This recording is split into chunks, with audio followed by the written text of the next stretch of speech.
Hello friends, welcome back to my channel magical travelling টিপসে তোমাদের সবাইকে অনেক অনেক স্বাগত। আশা করছি তোমরা সবাই খুব ভালো আছো, আমরাও ভালো আছি। দেখো আজকে আমরা বিকেল চলে এসেছি ওল্ড দীঘাতে। আর কত কত ধরনের যে দোকান এখানে তোমাদের বলে বোঝাতে পারবো না, তবে খুব সুন্দর সুন্দর দোকান এখানে আছে। তোমরা যারা নিউ দীঘাতে আছো তারা অবশ্যই মার্কেটিং করতে চাইলে এই ওল্ড দীঘাতে আসবে। এখানে নিউ দীঘা থেকে অনেক অনেক কম প্রাইস তোমরা পাবে। নিউ দীঘাতে একটু দাম প্রতিটা জিনিসে প্রায় 100-150 টাকা 50 টাকার মতন বেশি নিচ্ছে। আমরা এখানে টুকিটাকি মার্কেটিং করার জন্য এসেছিলাম বিকেল আর এসে খানিকক্ষণ এখানে বসলাম, একটু এনজয় করলাম এই ওল্ড দীঘাটাকে। তারপরে আবার আমরা নিউ দীঘা ফিরে যাব। তো পুরো ব্লগটা দেখো, আশা করছি তোমাদের খুব ভালো লাগবে। ভালো লাগলে একটা লাইক শেয়ার কমেন্ট করে সাবস্ক্রাইব করে দিও আমার চ্যানেলটা।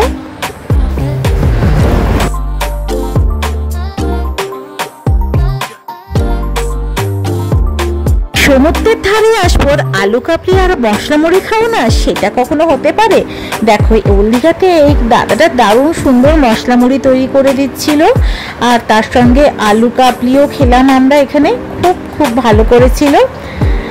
তো সমুদ্রের ধারে এসে বাঙালিদের একটু এরকম জিনিসগুলো না খেলে হয়? আর দেখো পাশে একজন সমস্ত লকেট বলো বিভিন্ন জিনিসে বলো তাদের প্রত্যেকের নাম লিখে দিচ্ছে, এরকম আছে।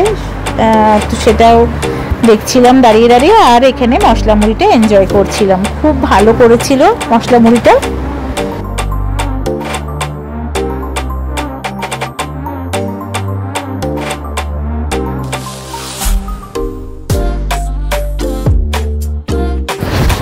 দেখো তাড়াতাড়ি 1 ঘন্টার মতন ওল্ড দীঘাতে থেকে আমরা নিউ দীঘাতে চলে এলাম। আর নিউ দীঘাতে হোটেলে না গিয়ে তার আগে একটু মার্কেটটায় গেলাম। এখানে অনেক দোকান আছে, তবে মার্কেটিংটা ওল্ড দীঘা থেকে করলেই ভালো।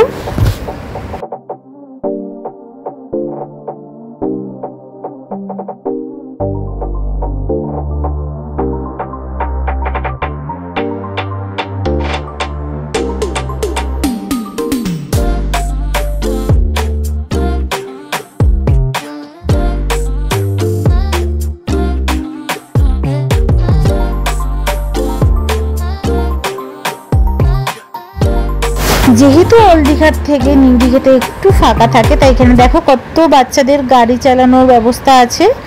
এখানে বাচ্চারা সেগুলো এনজয় করছে।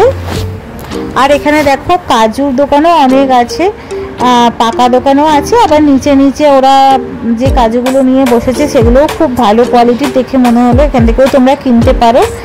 আর আমরা চলে এসেছি সমুদ্রের ধারটাতে। অন্ধকারে এই সমুদ্রের ধারটাতে একটু আলো কম দেখলাম, তো আলো আর একটু বেশি দিলে আরও ভালো লাগতো। তো যাই হোক, সমুদ্রের ধারে চলে এসে এখানে বসার জায়গাও পেয়ে গেছে। অত ভিড়ও ছিল না ওল্ড দীঘার মতন, তাই এখানে একটু বসে সমুদ্রটাকে এনজয় করছিলাম।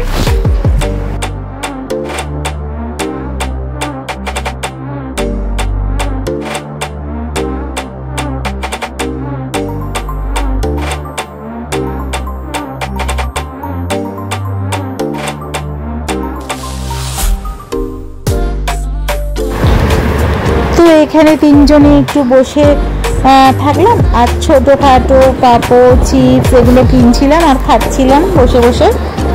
তারপরে একটু চাও খেলাম আমরা। তো প্রচুর হাওয়া দিচ্ছিল আর খুব ভালো লাগছিল এখানটায় বসে থাকতে, বাট একটু অন্ধকার মতন ছিল, তাই জন্য ভালো করে ভিডিওটা তুলতে পারিনি।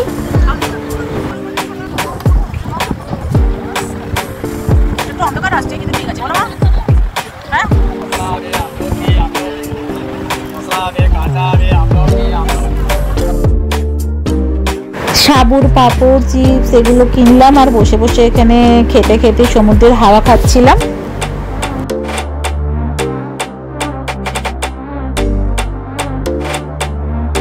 নটার কাছাকাছি আমরা ফিরে এসে একটুখানি পাপড়ি চাট খেলাম। এইখানেও অনেক দোকান আছে, তোমরা খেতে পারো।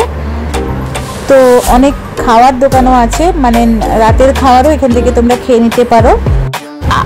আমরা এখানে টুকটাক এরকম পাপড়ি চাট এগুলো খেলাম, কারণ আমরা হোটেলে গিয়েই খাবো বলে আর এখানে বেশি কিছু খেলাম না।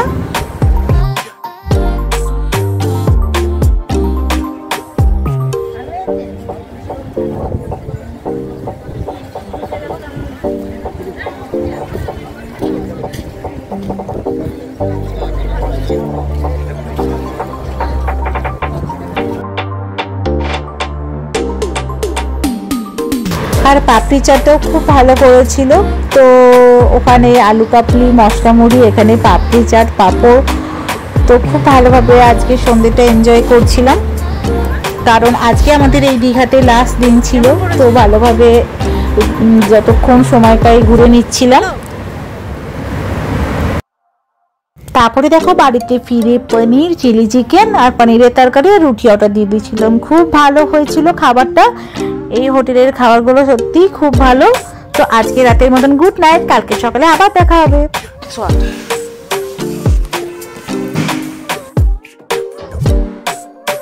দেখো সকালবেলাতে চলে এসেছি ব্রেকফাস্ট করতে। এটা আমাদের কমপ্লিমেন্টারি ব্রেকফাস্ট ছিল। তো দেখা যাক আজকে কি কি আছে। আজকেও যথারীতি ডিম আছে, আজকে উপমা করেছিল আর আলুর তরকারি, আর আজকে ছিল লুচি, আর তার সঙ্গে যেই সটেটা দেয় সেইটা, পাউরুটি টোস্ট তো আছেই। আর আজকে ফলের মধ্যে ছিল কলা, আর তার সঙ্গে ছিল জুস, চা, কফি। তো আমরা ব্রেকফাস্টটা করে নিই এবার, কারণ আজকে আমাদের প্রায় দুপুরবেলায় 1:30-2টোর সময় আমাদের গাড়ি আসবে, ততক্ষণ পর্যন্ত থাকবো। তো সকাল সকাল ব্রেকফাস্ট করে মা আর আসেনি, আমি আর বাবা চলে এসেছি একটা লাস্ট বার সমুদ্রটাকে দেখতে, আর একটু ভালো করে সমুদ্রটাকে দেখে নিলাম।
ফোন করিনি, মা খেতে বসেছো? এখান থেকে খেয়ে নিয়ে তারপরে যাচ্ছি আমরা।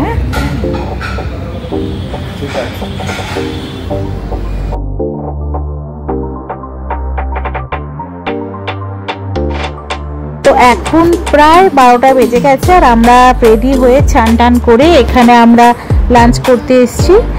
তো আমাদের যেহেতু 2টোর সময় গাড়ি, তাই 2টো পর্যন্ত আমাদের রুমে, মানে প্রায় 1টা-1:30 পর্যন্ত রুমে অ্যালাউ করলো। আমরা ওই জন্য লাঞ্চ করে গিয়ে আমাদের লাগেজগুলো নিয়ে আসবো।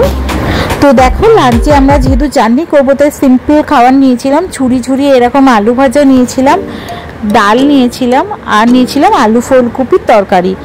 তো এই খাবারটা অসাধারণ ছিল, শান্তিতে এই খাবারটা খেলাম। খেয়ে দেখো একটু রেস্ট নিয়েছিলাম 1 ঘন্টার মতন। তারপরে আমাদের গাড়ি চলে এসছে, এবার আমরা বাড়ির পথে বেরিয়ে পড়লাম।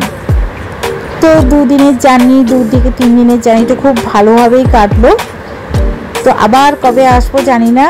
সমুদ্রের ধার দিয়ে সমুদ্রকে দেখতে দেখতে সেই স্মৃতিগুলো নিয়ে চললাম।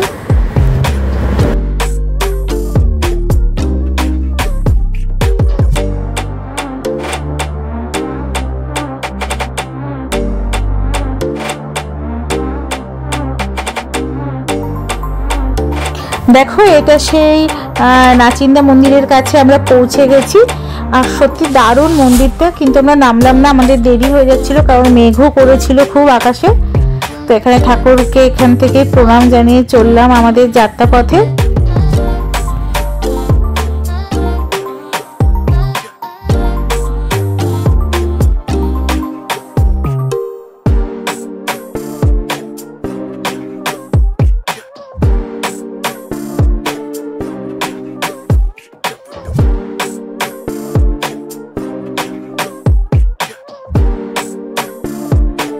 দেখো এখানে সেই নরঘাটের বিচের কাছে চলে এসেছি আমরা।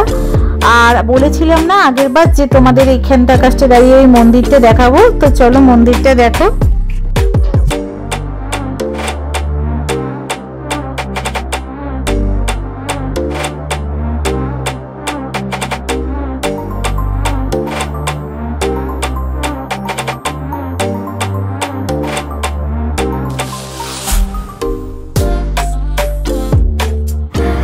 এটা হচ্ছে তুমি বিচটা থেকে নেমে যে নামার রাস্তাটা, ওটা থেকে গিয়েই এই গঙ্গা মন্দিরটা। আমরা আর নামলাম না, তবে এখানে বিচ দিয়ে ওপর থেকেই তো মন্দিরটা একটু দেখে নিলাম। আর এখানে একটু চা খেলাম, একটু টুকটাক চা বিস্কুট এগুলো খেলাম। মন্দিরটা খুব সুন্দর তৈরি করেছে। এখান থেকেই বলছিলাম সেই শ্রাবণ মাসে জল নিয়ে যাই ঘাটটা থেকে। তো খুব ভালোভাবে আমাদের ট্যুরটা হলো। তো তোমাদের কেমন লাগলো আমার পুরো ট্যুরটা বলো অবশ্যই। আর যদি ভালো লেগে থাকে তাহলে প্লিজ প্লিজ একটা লাইক করে দিও আর শেয়ার করে দিও আমার চ্যানেলটা তোমাদের ফ্রেন্ডদের সাথে। আর যারা নতুন দেখছো তাদের বলছি প্লিজ আমার চ্যানেলটাকে সাবস্ক্রাইব করে দিয়ে আমার পাশে থেকো। তোমরা সবাই খুব ভালো থেকো, সুস্থ থেকো। নেক্সট আবার নতুন ব্লগে তোমাদের সঙ্গে দেখা হবে। ততক্ষণের জন্য টাটা।